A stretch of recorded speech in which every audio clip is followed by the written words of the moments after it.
ইসলাম সম্পূর্ণ হয় মানুষের সহি আকীদার মাধ্যমে। আপনার আকীদাটা সহি শুদ্ধ হইতে হবে, আল্লাহ সম্পর্কে, রাসূল সম্পর্কে, আখিরাত সম্পর্কে যেসব বিশ্বাসের বিষয় রয়েছে ইত্যাদি ইত্যাদি। ইবাদত বন্দেগী আপনার সহি শুদ্ধ হইতে হবে, নবী করিম সাল্লাল্লাহু আলাইহি ওয়াসাল্লামের তরিকায় ইবাদত হইতে হবে। আপনার খেয়াল খুশি ইবাদত করলে হবে না। আপনি বেদাতি জিকির ছাড়ছেন, হ্যাঁ, হু হু আর ইল্লাল্লাহ আর আল্লাহু আল্লাহু করছেন। হ্যাঁ, যদি আপনাকে বলা হয় এই জিকির কোথায় পেলেন, করছে যে ইল্লাল্লাহ, গ্রামার দিয়ে বুঝবেন আপনি। বিদাতি মোল্লারা কি দিয়ে বোঝাচ্ছে? গ্রামার দিয়ে লোকজনকে বেকুব বানাচ্ছে। এই গ্রামারটা নবী সাল্লাল্লাহু আলাইহি ওয়াসাল্লাম বুঝতেন না? হ্যাঁ, যার ভাষা সবচেয়ে বেশি অলঙ্কারপূর্ণ, আর যেই যুগে গ্রামারও জন্ম নেয়নি সেই যুগে রাসূলুল্লাহ সাল্লাল্লাহু আলাইহি ওয়াসাল্লাম আল্লাহ পাকের জিকির আজকার করেছেন না করেন নাই? কোরআনের প্রতি আমল করেছেন না করেন নাই? উযকুরুল্লাহ যিকরান কাসীরা, এটা কার উপর নাযিল হয়েছে? আল্লাহ পাকের বেশি বেশি জিকির করো, স্মরণ করো, এটা কার উপর নাযিল হয়েছে? রাসূলুল্লাহ সাল্লাল্লাহু আলাইহি ওয়াসাল্লামের উপর নাযিল হয়েছে। সবচেয়ে বেশি কোরআনের প্রতি কে আমল করেছেন? রাসূলুল্লাহ সাল্লাল্লাহু আলাইহি ওয়াসাল্লাম। কানা খুলুকু আল কোরআন, মা আয়েশা রাদিয়াল্লাহু আনহা বলছেন যে নবী সাল্লাল্লাহু আলাইহি ওয়াসাল্লামের চরিত্র ছিল আল কোরআনের বাস্তবায়ন। কোরআন কারীমে যা আছে তার যদি বাস্তব রূপ দেখতে চান, প্র্যাকটিক্যাল দেখতে চান, জীবন্ত কোরআন, একটা হচ্ছে থিওরিক্যাল কোরআন কারীম, এতে রাখা আছে, লেখা আছে, আর একটা হচ্ছে প্র্যাকটিক্যাল কোরআন কারীম, জীবন্ত কোরআন কারীম। তো তিনি হচ্ছেন সাইয়্যিদুল মুরসালিন, খাতামুন নবীন, মুহাম্মদুর রাসূলুল্লাহ সাল্লাল্লাহু আলাইহি ওয়াসাল্লাম। রাসূলুল্লাহ সাল্লাল্লাহু আলাইহি ওয়াসাল্লাম কোরআনের প্রতি আমল করেছেন না করেননি? এই আয়াত, যে জিকির আয়াত করলাম, আমল করেছেন না করেননি? আমল করেছেন। তাহলে কি কলেমা দিয়ে জিকির করেছেন?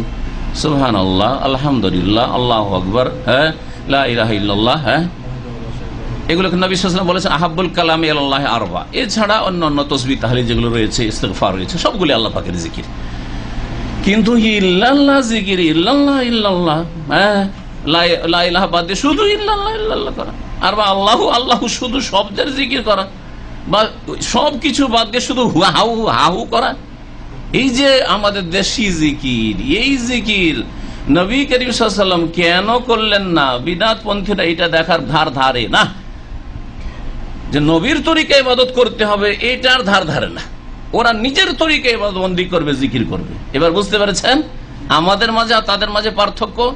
আমরা আল্লাহর ইবাদত করি নবীর পিছনে পিছনে থেকে, লা তুকাদ্দিমু বাইনা ইয়াদাইল্লাহি ওয়া রাসূলি, আল্লাহ এবং রাসূলের আগে কখনো বাড়িও না, না আকীদার ক্ষেত্রে, না ইবাদতের ক্ষেত্রে, না হালাল হারামের ক্ষেত্রে। আর তারা বলে যে না, আমরা নিজেরা কোরআনের ইচ্ছা মতো ব্যাখ্যা করব, আর নবী করেছেন না করেছেন ওটা আমার দেখার প্রয়োজন নেই, নবী করিম সাল্লাল্লাহু আলাইহি ওয়াসাল্লাম কেমন জিকির করেছেন তার আমাদের প্রয়োজন নেই, আমরা আমাদের তরিকাই করব।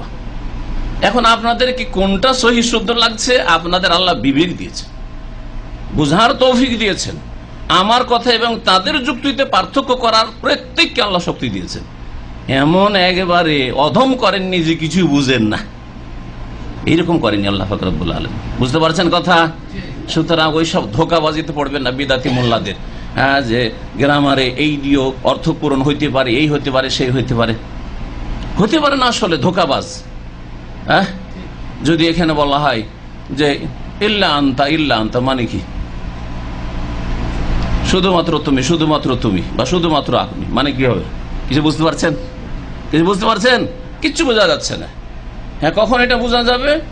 যদি একটু এই সময়ে আর ওই বিষয়টা, যে বিষয়টা আলোচনা চলছিল, যে এখানে কেউ বক্তব্য করবে না বলে হয়তো 1 মিনিট থেমে গেছেন, তারপর ইল্লা আনতা, ইল্লা আনতা, আপনি ছাড়া, তাহলে তখন বোঝা যাবে বোধগম্য, ঠিক না? তাহলে বোঝা যাচ্ছে এমনিতে ইল্লাল্লাহ ইল্লাল্লাহ কোনো অর্থ হয় না, কোনো অর্থ হয় না। যেখানে আগে সিয়াক অথবা পরে অথবা সাবাক যেটাকে বলা হয়, আগে যে আলোচনা হয়েছে অথবা পরে আলোচনা আসছে, সেগুলোর দ্বারা যদি উপলব্ধি করা যায় যে এখানে সংক্ষেপে কি বলতে চাইছেন, তখন চলতে পারে। কিন্তু এখানে কি করে বুঝবেন? আর তারপরে এইভাবে নবী সাল্লাল্লাহু আলাইহি ওয়াসাল্লাম যখন করেন নাই, তাহলে আপনার এই রকম জিকির করার অধিকারটা কোথায়? আপনি খেয়াল খুশি ধর্ম পালন করবেন? নবী করিম সাল্লাল্লাহু আলাইহি ওয়াসাল্লামের হাদিস শুরুতে পড়েছি, মান আমিলা আমালান, কেউ যদি এমন কোন আমল করে, লাইসা আলাইহি আমরুনা, যেটা আমার তরিকা অনুযায়ী নয়, আমার আদর্শ তার মোতাবেক নয়। নবীর তরিকা আলাদা, আপনার তরিকা আলাদা। নামাজের তরিকা আপনার আলাদা, রোজার তরিকা আলাদা, আপনার জিকিরের তরিকা আলাদা, হ্যাঁ, দুরুদ পড়ার তরিকা আলাদা, দুরুদ পড়ার তরিকা আলাদা নাই। আমাদের সাথে দুরুদ হচ্ছে, হ্যাঁ, মিলাদ মাহফিলের বা ওয়াজ মাহফিলের আল্লাহুম্মা, বাকিটা আপনার পুরো করে। আমি আল্লাহুম্মা করলাম, আর এখন আমি একটু ঠান্ডা হব, আর তারপর চাটা খাবো। আমাদের ছোট কালে শুনেছিলাম সহিহ আকীদা আলেমদের কাছে যে এটা চা খাওয়া দুরুদ। আমার ওস্তাদ একজন ভালো ছিলেন, মুনাজারা করতেন, তো উনি বলতেন যে এটা হচ্ছে চা খাওয়া দুরুদ, মানে রেস্ট করব। তো আপনাদেরকে একটু বিজি না করলে কেমন করে রেস্ট করবো? আপনারা ব্যস্ত করে দিলাম, আপনার আল্লাহুম্মা করাতে পুরা করাই আপনি সাইয়েদেনা এইসব করতে করতে করতে থাকলেন, আর আমি ততক্ষণ আমার কাজ সারলাম। হ্যাঁ, বক্তা সাহেবের হুজুরের দরুদ পড়ার দরকার নেই, আল্লাহুম্মা, হে আল্লাহ, ব্যাস, নাকি? ওর আমলের দরকার নাই, হ্যাঁ, ওর উপর নবীর হক নাই, নাকি বলেন, যে শুধু আল্লাহুম্মাকে ছেড়ে দিবে? তো কথা হচ্ছে যে বলছিলাম যে নবী করিম সাল্লাল্লাহু আলাইহি ওয়াসাল্লামের তরিকা ছাড়া কেউ যদি আমল করে তাহলে সেটা কি হবে? ফাহুয়া রাদ্দুন, সেটা তার মুখে ছুঁড়ে ফেলে দেওয়া হবে, রদ করে দেওয়া হবে, মারদুদুন আলা সাহিবি, সেটা আল্লাহ পাক কবুল করবেন না। তো মনে রাখবেন যে নবী করিম সাল্লাল্লাহু আলাইহি ওয়াসাল্লাম যেই দিন নিয়ে এসে সেই দিন অনুযায়ী আপনাদেরকে চলতে হবে। আকীদার ক্ষেত্রে বললাম, ইবাদতের ক্ষেত্রে, আখলাক চরিত্রের ক্ষেত্রে।